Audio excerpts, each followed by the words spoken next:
por que vocês insistem em ficar nessa imundícia de pecado? Né? Porque a pessoa que está num lugar desse, com certeza, alguma influência está tendo. Não tem como a pessoa conviver num lugar desse ser uma santidade completa. Né? Não tem como.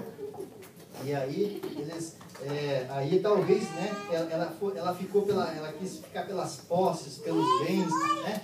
E no caminho, ela conseguiu, ainda havia 2 anjos ali levando ele. Veja bem, Jacó ele conseguiu vencer um anjo, né? Ele lutou, a Bíblia diz que ele lutou, mas essa mulher venceu 2.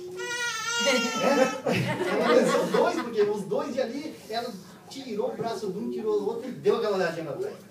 A Bíblia diz que não era para eles parar, olhar para trás e não morrer. Por que essas 3 coisas? Né? Aqui, ó. Era para ela não parar, não olhar para trás e não morrer. Por quê? Porque parar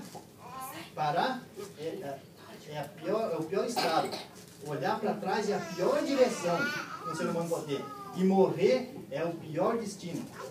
Né? Nessa vida, a pessoa parar, o cristão que está na caminhada cristã, ele não pode parar. Parado com ele de estátua. O que é estátua? A estátua não ora, a estátua não glorifica, a estátua não vizinha, a estátua ela não discipula, a estátua não vai fazer evangelismo, ela não fala para o vizinho, ela não fala para o irmão lá o amigo da fábrica. É estátua. A estátua, então parou, parado ali está. Não pode parar. Se olhar para trás, aí pronto, porque daí começa a olhar para as coisas lá que ficam no fundo, lá no mundo, né? Puxa, saudade, olhar para trás. Naquele tempo era bom, naquele tempo eu fazia há uns 16 anos, mais ou menos, uns 16 anos, o Senhor, eu tenho a plena convicção que naquele tempo, né? Deus já tinha, desde criança, que o Senhor tem falado, que tinha projetos, tinha chamado, né, nossa família e coisa e tal. E naquele tempo eu acho que Deus estava me dando aquele impulso, tipo, vai lá, me colocou assim, tipo, vai lá que agora eu tenho um plano para você, vamos começar, vamos trabalhar. E o Senhor me deu, né, na época eu estava começando a namorar com a Priscila, aí eu entrei na igreja lá e os irmãos me receberam e eu fui já fui eleito lá, líder da mocidade, né? Eu comecei já a dirigir culto, né? Dirigir culto e coisa e tal, e nós tínhamos culto da juventude, né? E tinha o culto da juventude e ela estava sendo uma benção. Mas de repente, no caminho, eu parei. E eu olhei para trás. E aí, pela misericórdia do Senhor, que eu não morri fisicamente, mas espiritualmente eu fiquei em um estado vegetativo. Né? Fiquei vegetando, porque a gente passou depois daquele tempo inteiro até agora, há pouco tempo o Senhor despertou lá novamente, mas a gente estava, né, vegetando.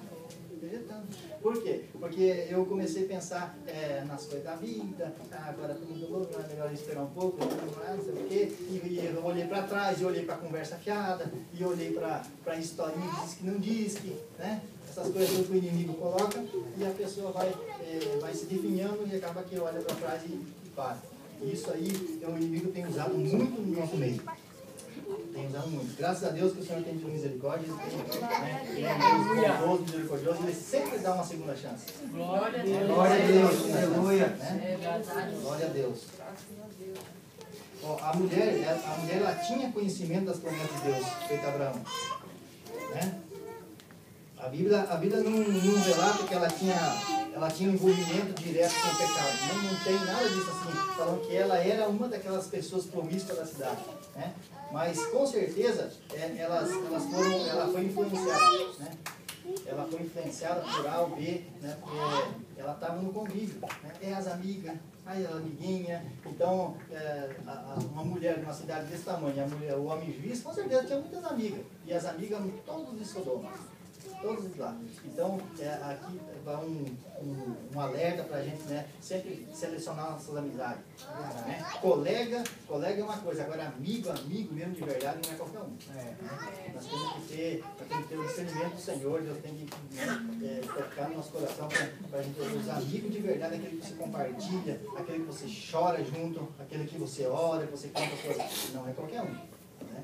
Você não pode fazer amigo com qualquer um. Daniel foi um exemplo disso, né? Daniel, ele tinha os amigos de verdade, né? Os amigos que na hora que ele precisou, ontem mesmo estava ouvindo uma pregação lá, ele estava falando, né? Daniel, na hora que precisou, ele pôde contar com os amigos dele. Os amigos eram Sadraque, Mesaque e Abednego.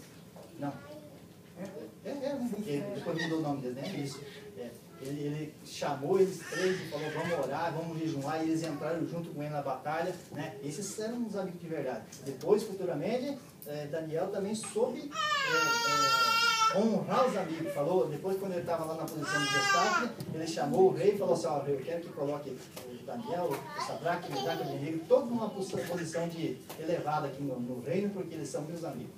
Né? Então, esses são amigos de verdade. Né? As pessoas más, elas estavam no convívio dessa mulher, isso nós já falamos, e a Sodoma de hoje está em toda parte, irmão. A Sodoma daquele tempo já se destruiu. Então você pensa que já era difícil naquele tempo, imagine hoje. Né? Hoje, porque a graça, a misericórdia do Senhor Jesus, pelo sacrifício de Jesus, é que não foi destruído tudo, porque o Senhor Jesus, como advogado, intercede diante de nós, diante de Deus. Né? Senão aqui já tinha destruído tudo, porque eu não acredito que tenha, naquele tempo tinha coisa pior que agora. Né? Tá certo que não existia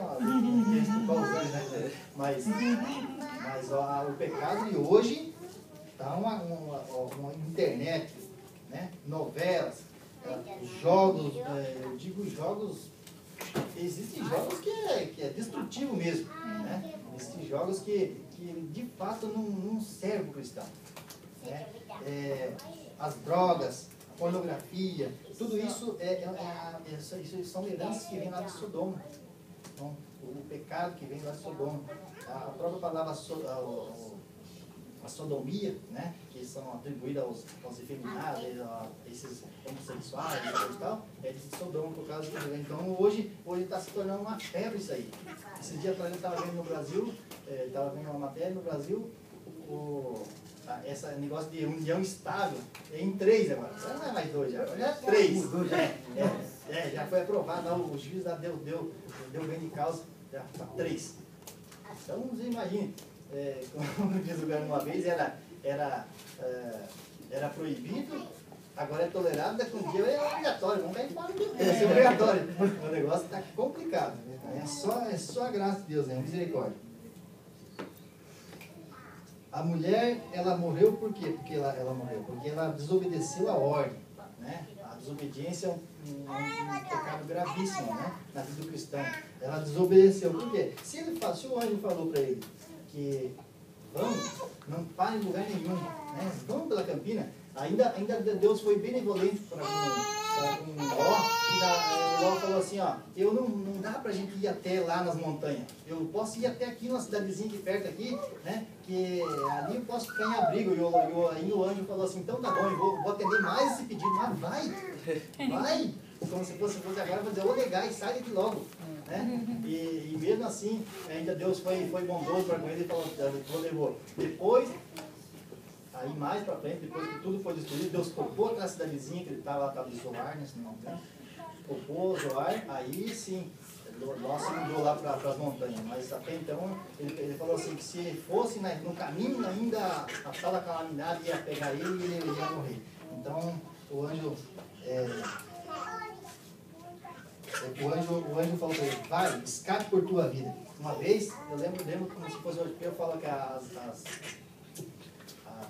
memórias da gente ficam muito, muito ativas. Eu, quando era criança, tinha acho que uns 8 anos também, esteve na cidade um pastor, e ele era conferencista, ele pregava, ele era uma benção, o pastor Celso Lopes, eu não sei hoje o nome dele. E ele pregava e tinha dom de até mesmo um pastor que eu fui muito conhecido dele, foi nosso pastor um dia, ele chegou basicamente morto em cima de uma cama, né, de uma maca, trouxeram ele basicamente morto. E aquele pastor orou e Deus levantou ele do leito. E futuramente depois esse pastor se tornou o pastor Pedro Lima, que era um pastor muito conhecido no Brasil.